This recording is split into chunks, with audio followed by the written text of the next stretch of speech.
नमस्कार दोस्तों। खोज अपने आप की,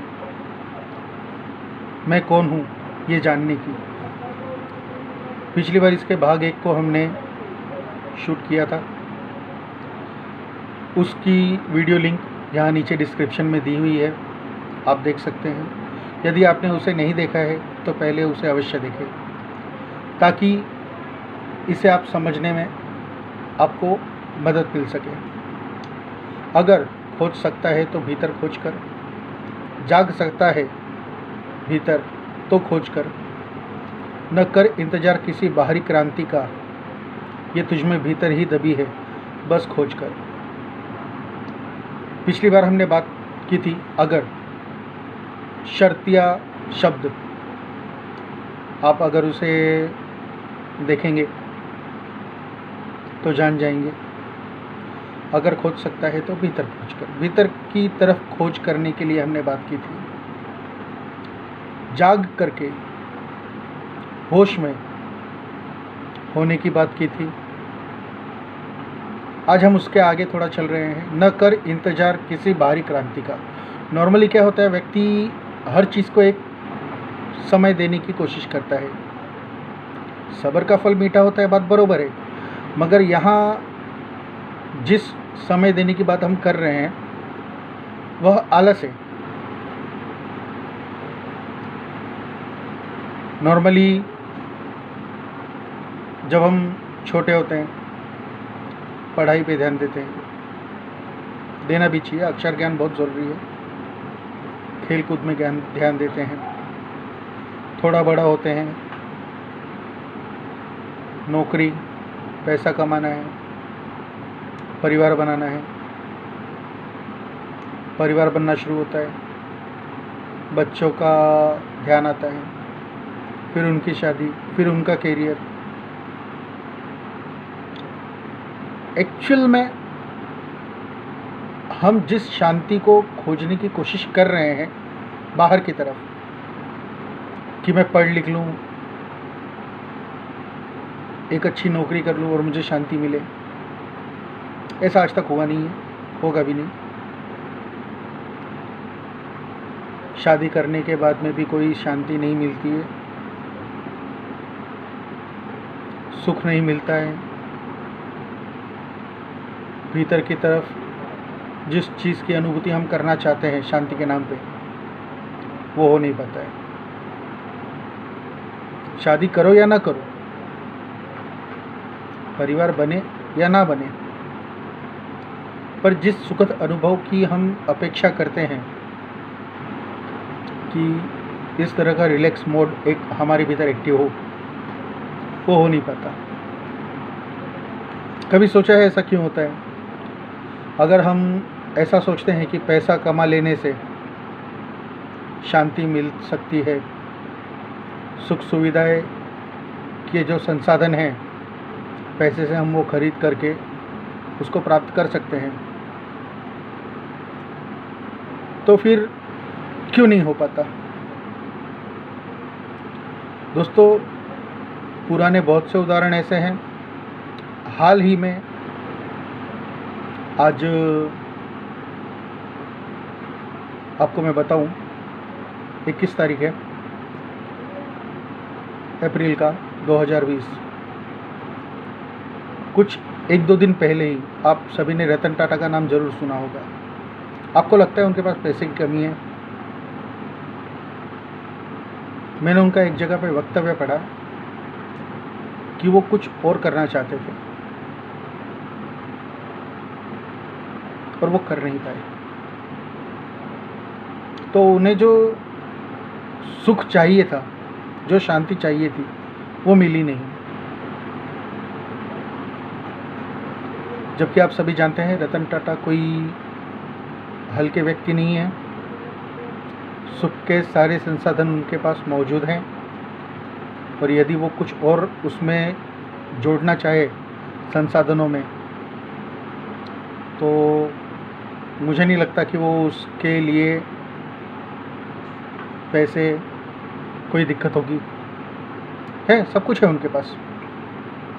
पर उनका ये स्टेटमेंट कि वो जो करना चाहते थे वो नहीं कर पाए और उन्हें उस सुख की अनुभूति नहीं हो रही है। ठीक है, आज वो चीज़ उनसे दूर है, वो नहीं कर पा रहे हैं, करके शायद उन्हें ऐसा लग रहा है, मगर अगर वो उस काम को कर भी ले तो भी कोई गारंटी नहीं है कि सुख का अनुभव हो। क्योंकि बहुत बार ऐसा होता है, व्यक्ति सिंगर बनना चाहता है, बन जाता है सिंगर, प्रसिद्ध बनना चाहता है, प्रसिद्ध भी बन जाता है, फिर भी उसे वो शांति नहीं मिल पाती है, सुख नहीं मिल पाता है। कुछ समय के लिए आप उस सुख को अनुभव कर सकते हो, ऐसा आपको लग सकता है कि आप खुश हो, पर ये सब बाहरी तौर पे। आप किसी पारिवारिक आदमी से अगर पूछो कि आपके जीवन का सबसे अच्छा समय कौन सा था, तो कुछ गिने चुने समय होते हैं। कोई कहेगा मेरे शादी के वक्त, या जब मुझे मेरा बेटा या बेटी हुई तब, या बच्चों की कोई कामयाबी, वो छोटी हो या बड़ी हो तब। पर उस वक्त जो दिमाग का परिस्थिति हुआ था, जो इस स्थिति में उस समय पे दिमाग था, मन था, हृदय था, क्या वो कंटिन्यूस है? नहीं है। वो सुख खो गया। बहुत भूख लगी है, 2 रोटी खा ली, सुख ही है। भूख लगी हो और खाने के लिए भोजन मिल जाए, एक तरह का सुख ही है। कुछ समय बाद वो सुख खो जाएगा, शाश्वत तो नहीं रहेगा। दुनिया का ये बहुत बड़ा सत्य है कि यहाँ कुछ भी चीज़ शाश्वत नहीं है, पर अध्यात्म जगत, योग और भीतर में मिलने वाली एक शांति, योग के द्वारा, ये ऐसी चीज़ है जो आपको शाश्वत शांति प्रदान करती है। एक बार आप इसमें उतर जाए, आपके भीतर इसका दिया जल उठे, तो यकीन मानिए दुनिया की कोई ताकत नहीं, कोई निगेटिविटी नहीं, कोई परेशानी नहीं, जो आपकी उस अवस्था को बदल सके, आपके विचारों को डगमगा सके, आपके सुख और शांति में बाधा डाल सके। ये अनुभव की वस्तु है, जिसे मिल गया वो ही जान सकता है, वही इसको महसूस कर सकता है। अधिक शब्दों में इसको बयान नहीं किया जा सकता, पर यदि प्राप्त हुआ है किसी को, तो वो यही चाहता है कि इससे और किसी की दूरी ना रहे, और लोगों को पता चले, इसके बारे में लोग जाने, इसको अनुभव करें, ताकि दुनिया में जो असामाजिकता फैलते जा रही है, अराजकता फैलते जा रही है, उसमें कमी आए, लोग खुश होना सीखें सही तौर पे, सही ढंग से। तो ये सुख और ये शांति, ये बाहर की तरफ नहीं है, भीतर की तरफ ही है। बाहर से कोई ऐसा बदलाव, कोई भी ऐसा माहौल, कोई भी ऐसे संसाधन उपलब्ध नहीं हो सकते हैं जो आपको सुख दे सके, शाश्वत, जो शांति दे सके, अनंत। यह आपके भीतर ही है, यह आपके भीतर ही आपको मिलेगी। अंदर दबी पड़ी है बस खोज कर। दबी पड़ी होने का मतलब ऐसा है कि व्यक्ति, चाहे मैं रहूं, आप रहो, कोई भी रहे, उसका भीतर में यह शांति पड़ी हुई है। ऐसा कोई है नहीं जिसके भीतर इस शांति के सुखद अनुभव का संभव पॉसिबिलिटी ना हो। बस फ़र्क इतना है, तकलीफ़ इतनी ही है कि हमारी नज़र उस ओर जाती नहीं है। आज सदियों से, सालों से, जब से हम पैदा हुए हैं तब से अलग अलग जंजीरों में बंधे पड़े हुए हैं।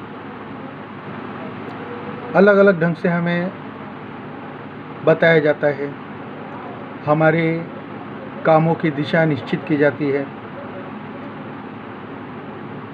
पढ़ाई लिखाई, करियर, हमारी पूरी दिशा को घुमा दिया जाता है। गलत है ऐसा नहीं, पर एक पर्याय या उस कार्य के साथ साथ में हम हमारी खुद की जो इच्छा है, जो दिशा है, जो हमारी खुद की एक पहचान है, हम उसको खोते जाते हैं। उस तरफ हम ध्यान ही नहीं दे पाते। ध्यान देते हैं तो भी बाहरी तौर पे देते हैं कि हमारा नाम हो जाए, हमें लोग पहचाने। उसमें आपको ये सुख शांति का अनुभव नहीं हो सकता। और जैसा कि मैंने पहले भी कहा, अगर होता है तो भी वो शाश्वत नहीं है, कुछ देर का है, क्षणिक है, जो आपको और ज़्यादा तकलीफ़ देगा। तो ये जिस शांति की हम बात कर रहे हैं, जिसको कि हमने कहा वो अंदर ही दबी है, तो ये दबी हुई तो है अंदर। ऐसा तो नहीं है कि ये अंदर नहीं है, बाहर से कहीं से आने वाली है। अंदर दबी हुई है, बस खोज करना है हमें, इसको जानना है। इसको जानने के लिए हम जो भी करना सुलभ होता है वो करते नहीं हैं। नहीं करने का कारण सिर्फ इतना ही है कि हम उस क्रिया को जानते ही नहीं, उस योग को जानते ही नहीं, और जानते हैं तो कर नहीं पा रहे हैं। यानी कि हमारे संकल्प में कमजोरी है, हमारे सोचने की क्षमता, हमारे विचार करने का नज़रिया, हमारे दिशा का भ्रम बरकरार बना हुआ है, क्लियर नहीं हो पा रहे हैं हम। तो ज़रूरी है हमें इस बात को देखने की, खोजने की कि आखिर चाहते क्या हैं हम अपने आप से। मैंने कुछ दिन पहले जीवन की व्यर्थता, इस तरह का एक वीडियो अपलोड किया था। इसका सार मैं आपको कहना चाहूँगा टूक में कि आप जो भी कर रहे हैं उसको देखिए एक बारीक नज़र से कि ये मैं क्यों कर रहा हूँ। आज मैं सुबह उठ जाता हूँ समय से, नहा धो के तैयार होकर के काम पे निकल जाता हूँ। सुबह से लेकर रात तक मैं मजदूरी कर रहा हूँ। वहाँ पे जो भी काम मुझे दिया जा रहा है मैं उसे कर रहा हूँ। हालांकि उस काम से मेरा संबंध सिर्फ वेतन पाने को लेकर के है। वो काम में मुझे मज़ा आ रहा है या नहीं आ रहा है, यह तो दूसरी बात। मेन उद्देश्य, मेन लक्ष्य उस काम को लेकर के क्या है? पैसा। अच्छा, इस पैसे की ज़रूरत क्या सिर्फ आपके 2 वक्त की रोटी का इंतज़ाम, आपके शरीर पे कपड़े का इंतज़ाम, आपके सर पे छत का इंतज़ाम, आपके परिवार का भरण पोषण, इसका इंतज़ाम, क्या सिर्फ इतना ही लक्ष्य उन पैसों को लेकर के है?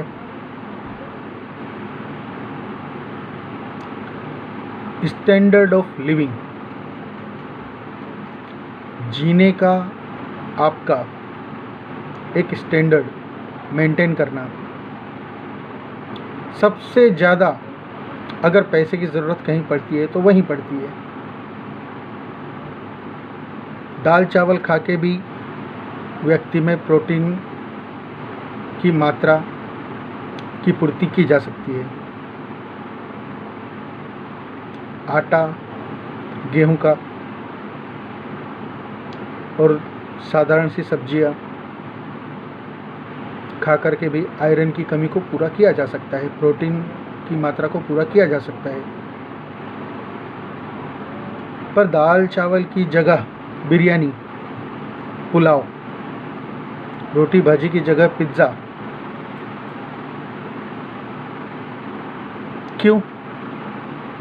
ये सिर्फ आपके स्टैंडर्ड ऑफ लिविंग को मेंटेन रखने के लिए,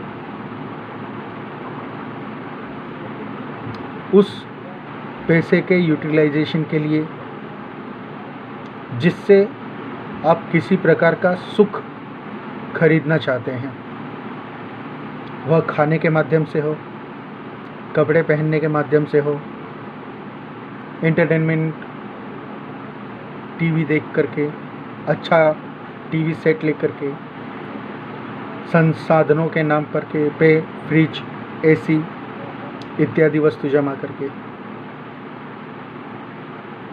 गलत नहीं है, संसाधन बने प्रयोग के लिए हैं, हमारी सुविधा के लिए हैं, तो इनका प्रयोग ज़रूरी है, करना ही चाहिए।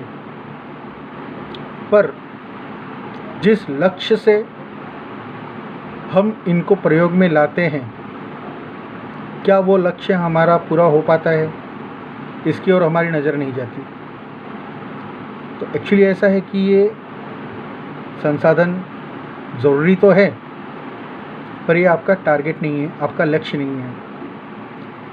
तो सिर्फ इनके पीछे अपने आप को पूरी तरह से बर्बाद कर देना, हर तरफ से घिर जाना कि नहीं मेरे घर में फ्रिज होगा तब भी मुझे सुख मिलेगा, तो उसके लिए कोई आप यदि कर्जा करने चले जाए, बैंक से EMI स्टार्ट करवा ले, तो ये आपकी मूर्खता है।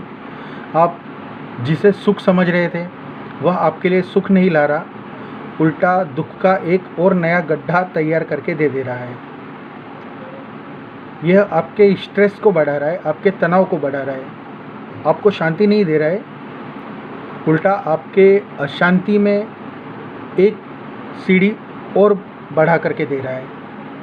तो हमें समझने की ज़रूरत है कि अगर इन संसाधनों के लिए हमारे पास पर्याप्तता है तो ठीक, नहीं है तो भी ठीक, क्योंकि हमारी ज़रूरत जो है उसे समझना और उसमें खुश रहना और उसको स्वीकार करना, ये बहुत ज़रूरी है।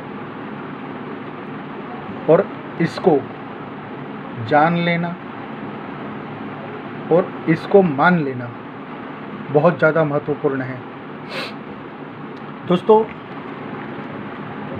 व्यक्ति की बेसिक नीड्स आपने सुनी ही होंगी, जानते ही होंगे, रोटी, कपड़ा और मकान।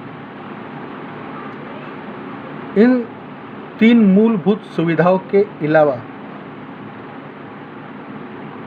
अगर हम कुछ एक्स्ट्रा कर सकें तो उसके लिए ना तो नहीं है, अगर आप कर सको तो वेल इन गुड, ज़रूर करो, करना ही चाहिए।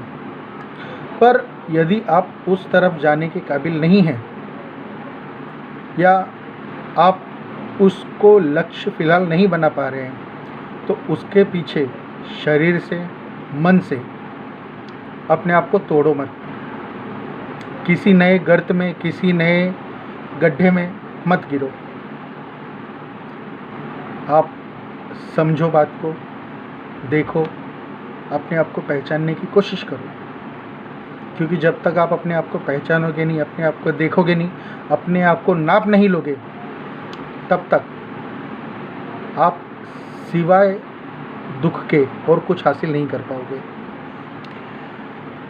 दूसरी बात दोस्तों, आप ऐसा मत समझना कि मैं आपको पीछे हटने की सलाह दे रहा हूँ या आपको कमज़ोर कर रहा हूँ, क्योंकि मेरा ऐसा मानना है दुनिया का प्रत्येक व्यक्ति अपने आप में एक शिखर है, अपने आप में एक धनी है और उसकी ताकत बेजोड़ है, उसका कोई मुकाबला नहीं है। मनुष्य जो चाहे जो सोचे वो कर सकता है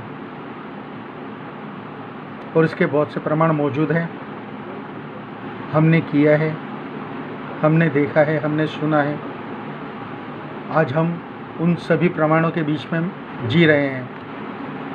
तो मैं आपको होपलेस नहीं कर रहा हूँ, ना ही तो ऐसा कह रहा हूँ कि आप इस तरफ ध्यान मत दें।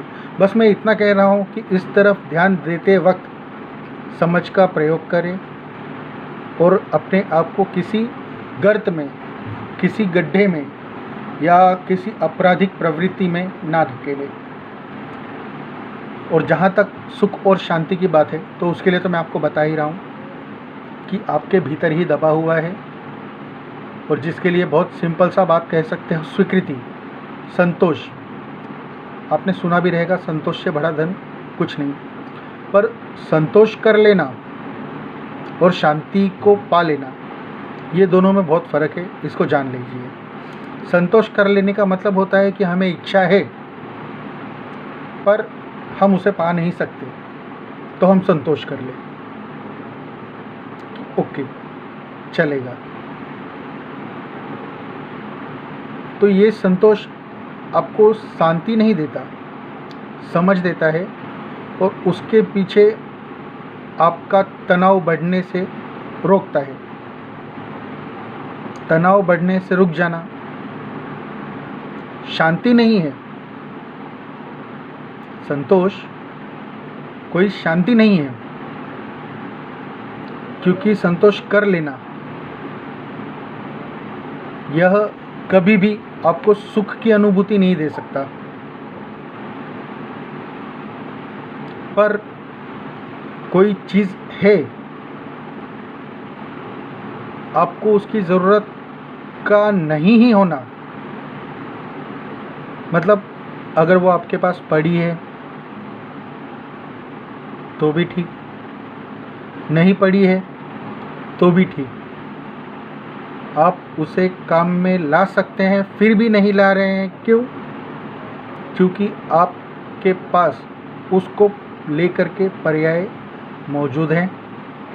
वह आपकी ज़रूरतों के लिए, आपके जीने के लिए उतना उपयोगी, उतना महत्व नहीं रख रहा।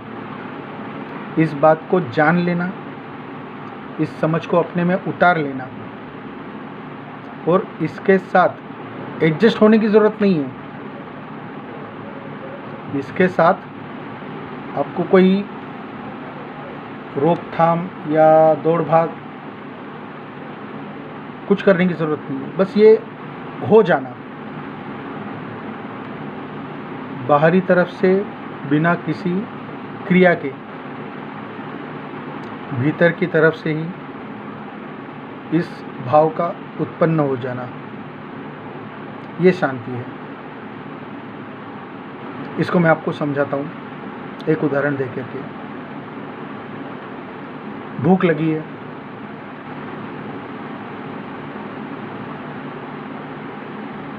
भूख लगने पे सूखी रोटी भी मिल जाए तो भी सुख का अनुभव होता है।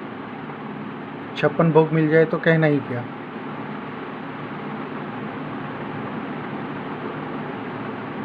और जब व्यक्ति को भूख लगती है ना, तो वो छीन के खाने को भी तैयार होता है।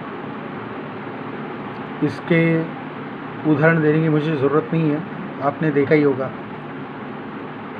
पर जिस व्यक्ति को शांति का अनुभव हो चुका है, सुख का अनुभव हो चुका है, भीतर जिसके वह शांति का दिया जल चुका है, उसे भूख लगी होगी तो वो छीनने नहीं जाएगा। कोई चीज़ मिल गई है या अरेंजमेंट हो गया है वह बात अलग है, पर छीनना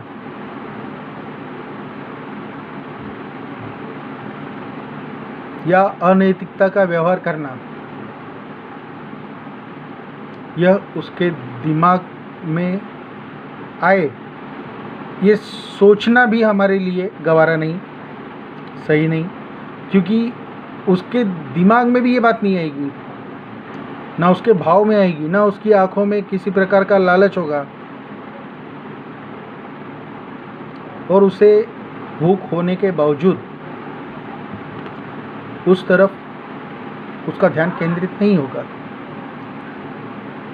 फिर ये भूख भले उसकी जान ले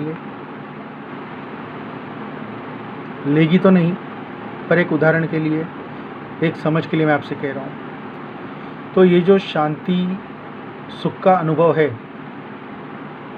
जो आपको पूरी तरह से एक नैतिक व्यक्ति में बदल देती है, सज्जन पुरुष में बदल देती है, ये बाहर के तरफ से नहीं पाई जा सकती, भीतर के तरफ से ही पाई जा सकती है।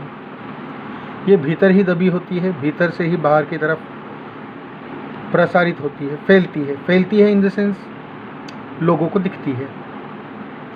आपके भीतर अगर दिया जलेगा तो उसका उजाला बाहर की तरफ आएगा ही आएगा। तो इस दबी हुई, आपके भीतर दबी हुई शांति की खोज आपको करनी है, आपको देखना है, आपको समझना है और इसको हासिल करना है। इस दिशा में जो कार्य करना है उसे साधारण तौर पे ध्यान भी कहते हैं, होश में रहना भी कहते हैं। समझ को किस तरह से प्रयोग किया जाए उसकी कला जानना बहुत ज़रूरी है। विचारों की गहराई, सही गलत में अंतर, ये सभी कुछ कोई बहुत बड़ा अभ्यास नहीं है, बहुत बारीक नज़र चाहिए, बारीक समझ चाहिए, और आप इस पे जरा सा भी विचार करें तो आप तुरंत समझ जाएंगे कि आप इस सुख को प्राप्त करने के लिए, इस शांति को प्राप्त करने के लिए, भीतर दबी हुई इस शांति के दिए को जलाने के लिए क्या करें, कैसे करें। इसके बारे में भी हम चर्चा करेंगे, ज़रूर करेंगे आगे वाले भाग में, क्योंकि हम जिस चीज़ को पाना चाहते हैं उसको पाने का कारण, मैं हमेशा कहता हूँ कि जो टारगेट है वह ही हमारा टारगेट क्यों है, इसको जान लेना बहुत ज़रूरी है। अगर मैं शांति की बात करता हूँ तो मुझे शांति चाहिए क्यों, क्या मुझे शांति की ज़रूरत है, ये टारगेट ही मेरे लिए क्यों, इस चीज़ को जानना बहुत ज़रूरी है। और यदि हमारा लक्ष्य जो भी हमने निर्धारित किया है उसके कारण को हम ही नहीं जाने तो कोई अर्थ नहीं निकलेगा। तो इस शांति को प्राप्त करने के लिए जो भी क्रियाएं हैं, कार्य है, सहज योग है, उसके बारे में मैं अवश्य बताऊंगा आगे, पर कुछ एक दो भाग हम और इसको समझने के लिए बनाएंगे, क्योंकि हम जिस शांति को चाहते हैं उसका कारण क्या, लालच क्या होता है, डर क्या होता है, क्रोध क्या है, कहाँ से होता है, यह सब भी हम जानने की कोशिश करेंगे। फिर इन सब से ऊपर उठ के मानवता और नैतिकता की बात करेंगे। और अपनी ज़रूरतों को समझेंगे, ताकि हम पूरी तरह से क्लियर हो सकें कि हमें इसकी ज़रूरत है और हमें ये करना है। क्योंकि जब तक आपके भीतर इच्छा प्रबलित नहीं होगी, आप इसके अनुभव के लिए लालायित नहीं होंगे, तब तक यह बात बिल्कुल दम नहीं रखेगी, मायने नहीं रखेगी कि हम जिस सुख को अब तक देखते आ रहे हैं, महसूस करते आ रहे हैं, उससे बड़ा जिस सुख का बात मैं कर रहा हूँ आपसे, उसको जान नहीं पाएंगे। आज के लिए इतना ही दोस्तों। हमारे चैनल को सब्सक्राइब करना ना भूलिएगा। चैनल्स पे और भी वीडियोस हैं, उन्हें भी अवश्य देखिए।